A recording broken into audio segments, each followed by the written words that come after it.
This is Bob Clarkson. Is that so? We're going to take a look today at a little more of Philip Keller's work about the shepherd. The shepherd looks at Psalm 23. Today we're going to talk about the phrase where he talks about, or the verse where he talks about, even though I walk through the valley of the shadow of death. Now, that can be a pretty hard to understand concept. What does he mean by the valley of the shadow of death? Well, there are three descriptive words there that may help us figure out what David had in mind when he wrote that particular psalm. I walk through the valley. What do we think of when we think of the valley? Well, the valley has several connotations, but in this one it seems like the valley is the low spots in our life. Well, okay. Then there's the word shadow. So what does the shadow mean relative to that phrase, the valley of the shadow of death? Well, probably the shadow of death is that which is our fear that death may ensue. And of course, death kind of is self-explanatory. The death of anything is its termination, its terminus. Death to my human life is they put me in the grave. Death to my hopes and dreams is I lose heart. Death to my expectations is I lose trust.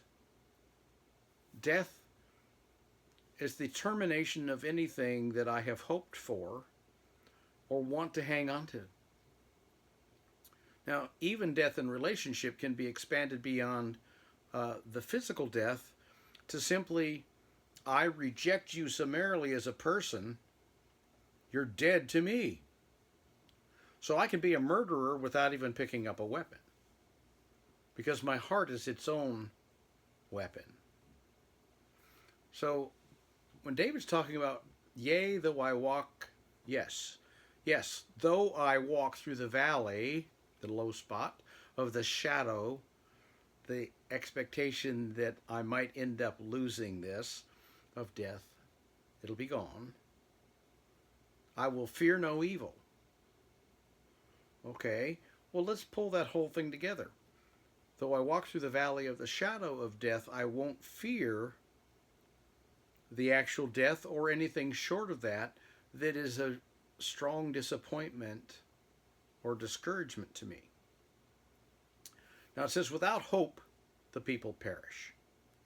Well, human beings thrive on hope.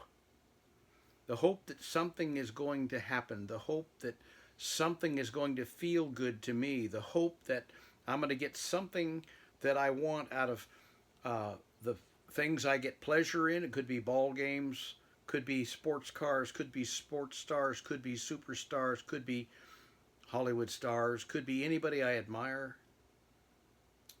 It could be the very thing that I want to accomplish. I want my, shall I say, my vocation to produce its greatest successes. So I walk through the valley of the shadow of death. I don't have to fear, but the only way I really can accomplish a fearlessness is if you, somehow reframe that which we are concerned about dying to or having become dead to us or a total loss, because something else has a greater value to us. Well, unfortunately, we place value in a whole lot of things other than God himself. We place actually a confidence in our own ability to manage our lives, manage the circumstances of our lives, and even manage the behaviors of other people.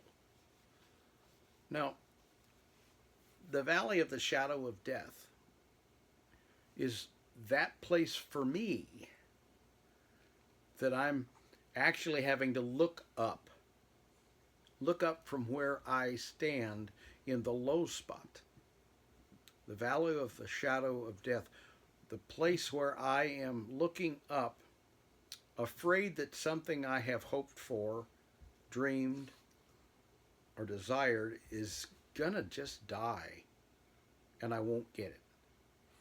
Now, sometimes it's good for me not to get what I asked for. When I was a child, I would ask for things, and my parents would sometimes say no, and usually they would say no when and only when the thing I was asking for wasn't good for me. Now, it didn't mean that it wasn't sometimes good for me, but it meant in that particular moment it would not be good for me. So some things are good for me in one moment and not good for me in another.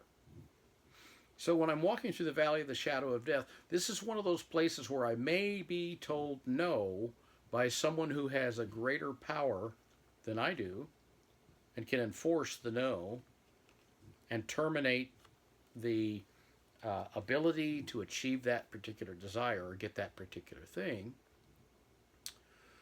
So put yourself in the valley of the shadow of death. How do you respond in the low spots where you're afraid it's not going to work out? Now, we can apply that to a whole lot of things. I just left a prayer in the bar. Now, I love doing prayer in the bar because I used to stay away from bars because it was a bad place for Christians to go. But I realized that that was a preconceived theological notion that I had that wasn't necessarily valid, that people who go to bars are bad people, bars are places that people shouldn't go, and so forth.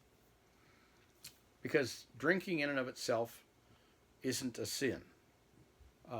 The words that I use in and of themselves are not sins, but my attitude toward God is either accepting Him or rejecting Him, and the rejecting of God and His ways is the sin. Now, if I want to make something a sin, I just simply say, well, God wouldn't want you to do that, and I teach somebody that. Well, if God doesn't want him to do it, then it's going to be a sinful thing to do. But if it's only my opinion that God said drinking wine, for example, is a sin, but it isn't really God's plan, it isn't really God's law, it isn't really God's expectation, then I'm using His name in vain. Now, there is a word that says, "Thou shalt not take my name in vain, says the Lord." Well, we unfortunately often associate taking His name in vain only with using His name followed by by a bad word that the sailors use and the sinners use in the bars, spelled D-A-M-N. But using God's name in vain isn't using it in a sentence with any other word. Using God's name in vain is using His name to apply to something that's my opinion to help someone believe that it's important enough they need to do it. God didn't make that plan, Bob did, and said, God told me. Well, I say God told me a lot of times because I never want to take credit for something I believe the Holy Spirit whispered in my ear or planted a thought in my head. I don't want to take credit when credit is due to God. I want to make sure He gets it. But when I use the name of an influential person, like he agrees with what I just am telling you as my opinion, to add weight to my argument so you'll believe it, I've used my influential friend's name in vain. So we need to be careful when we're walking through the shadow of the valley of death, or the valley of the shadow of death, and we're walking in that shadow, that we don't actually twist God's words to make them coincide with what we want to believe. Now, that's a big nut to crack. And it's one of the most difficult things for Christians to crack, or actually atheists. Somehow, over time, we have formed our theological opinions, our opinions about God. We have formed our moral opinions about moral right and wrong. We have formed our behavioral opinions about what you should and shouldn't say or how you should or shouldn't say it. But if it's Bob's idea and it's not God's idea, then it's nothing short of dragging people down into my valley of the shadow of death, fearing evil when there isn't even evil lurking about in that situation. So sometimes I create my own valley of the shadow of death, but mostly it's formed by what I desire, what you desire. Now, what I desire in most, if not every case, is I want pleasure instead of pain. I want prosperity instead of poverty. I want things that feel good to me, fun things to do, emotional highs. I want basically comfort and pleasure. So I will try to manage my life and its circumstances and the individual situations or experiences I encounter to maximize my comfort and minimize my pain. Well, the other thing that I tend to do is I want to be respected by other people. I want to be actually admired by some. And the height of admiring is if they try to emulate or mimic my behaviors and my methods. So I'm also very concerned as a human being for my reputation and how I look to others. I want to be held in high esteem. Well, there's a lot of books written on self-esteem and low self-esteem, high self-esteem. How do you take your lower self-esteem and bring it up? But obviously, esteem in human terms is very, very individual. For example, you may be the nicest person on your block in your neighborhood, the most generous, the most kind, the most respecting of others' opinions, and you try not to offend anybody and all those kinds of things.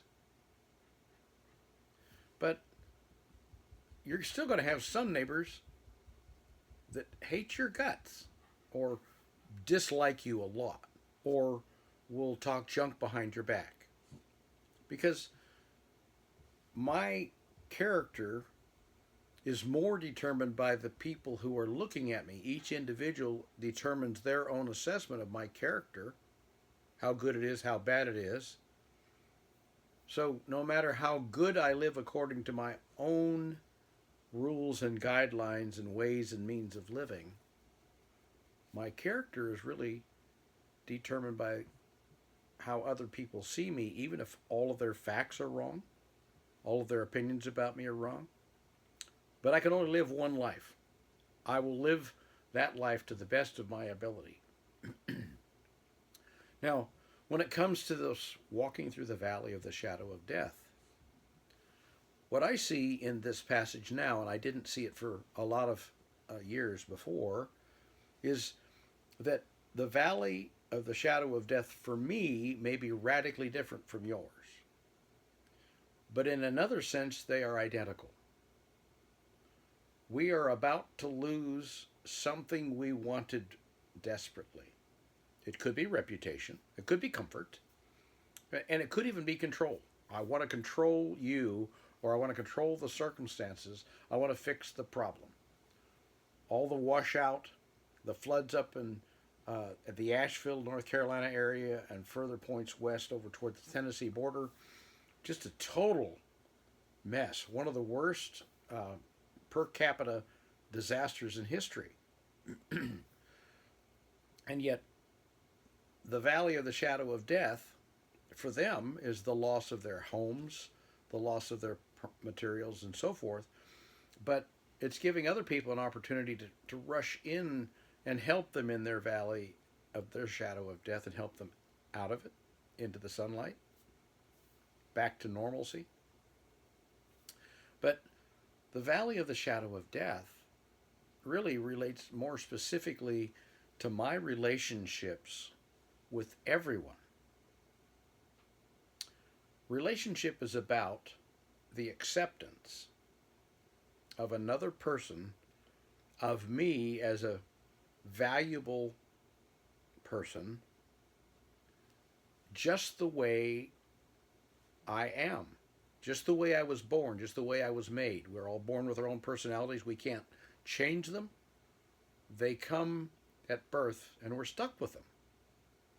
But the ultimate in all of our dreams and visions and all of our valleys or all of our mountaintops, the ultimate is that people will receive us with affection without requiring that we change anything that we say or do or think or even have as a basic motivation. And well, okay, Bob, well, how can you be that way with inmates in the prison systems who have commit egregious crimes? Well, those are the hardest ones to get to, but yet they are the ones that are the greatest evidence of our success, the mountaintop versus the valley of the shadows of death, in our faith. The valley of my shadow of death for my faith is that I will not love people to the same degree that God and Jesus loved us when they are not acting in a manner that I think is appropriate and that they should be acting. Well, if that's how God worked, no humans could ever measure up to God's expectations of what humans ought to live like, and we'd all be permanently separated from God because of that which is sin, which is exactly that we can't measure up. Sin is breaking relationship. Well, if I'm breaking relationship with anyone, even my former inmate child, I am committing a sin because I'm rejecting them. The sin is rejecting them and not giving them the affection that they want, that they need, that they desire. So if you begin to frame your activities, your pursuits, your desires, your dreams, your visions on an individual basis, look at them through the eyes of God. The valley of the shadow of death to something that I have in mind, a vision of success in some area. If it doesn't coincide with God's visions and desires, He's probably going to let it die. There's a good chance He will let it die. Because He wants me to change my focus, my desires, to coincide with His. Well, no matter how much I accomplish, no matter how successful, no matter how big I am, no matter how rich I am and how much money I've got, no matter how much influence I have over people, God's purpose is that all of that would be focused on having affection for and accepting other people from all walks of life. Most of us have our prejudices, and some people are okay, we'll receive them, we'll hang out with them, they'll be friends with them, and others, nope, nope, nope. Well, look at the valley of the shadow of death you're going through right now, or let's say you're done, you're not in one now, but think of the last one you had. Consider the possibility that the fact that there was a death to that dream, a death to that vision, a death to that you don't get what you wanted, could have actually purposed something really great in the purposes and the heart and the affections of God. In that prayer in the bar, I was with a man this morning. His son grew up with my daughter. They were the same age. He ended up wandering off into a lot of darkness, lifestyles that weren't compatible with Scripture or inconsistent with God's plans, and other things. And I hardly knew the young man, but a few years back, after he'd gone through a lot of shadow of death, God connected us, and we found out we had the same birth date. So I almost became like a surrogate father for this young man, and we now hang out. We celebrate our birthday together. We go to the ball games of our favorite basketball team together, and we have a lot of conversations that he can't even have with his own father. But because of the valley of the shadow of death his father had to go through, watching his son wander off into these things that were so painful for his dad. Even his dad said to me this morning that was necessary in order for him and I to be at prayer in the bar together and appreciating God to the incredibly high degree we now both do. So some of his greatest heartache and some of my greatest challenge as well have promoted in us the sunlight at the end of that shadow in that valley of death. So look to God in your valley of the shadow of death every time you get close and you begin to go through that. And remember this, the most prolific and freshest waters are in the bottoms of the valleys. You get too high and there is no more water. You can't live on the mountaintop forever. You have to come back down to the real places of living. But you can bring the sunlight that you remember from that peak down into the valley and shine the light of that remembrance on this current valley of the shadow of death and see what God is trying to do, or even begin to imagine what he might be trying to teach you. And that was why you had to go through this necessary valley of the shadow of death. But with God and Jesus as your good shepherd, you don't have to fear the evil of the loss of the vision. He has something better in mind. Let him show you what that is. Yea, though I walk through the valley of the shadow of death, I don't fear that evil's going to come upon me, but what looks like evil is going to parlay into something better for me in my relationship with God, and then that will spill out on my other relationships as well. This is Bob Clarkson. Is that so?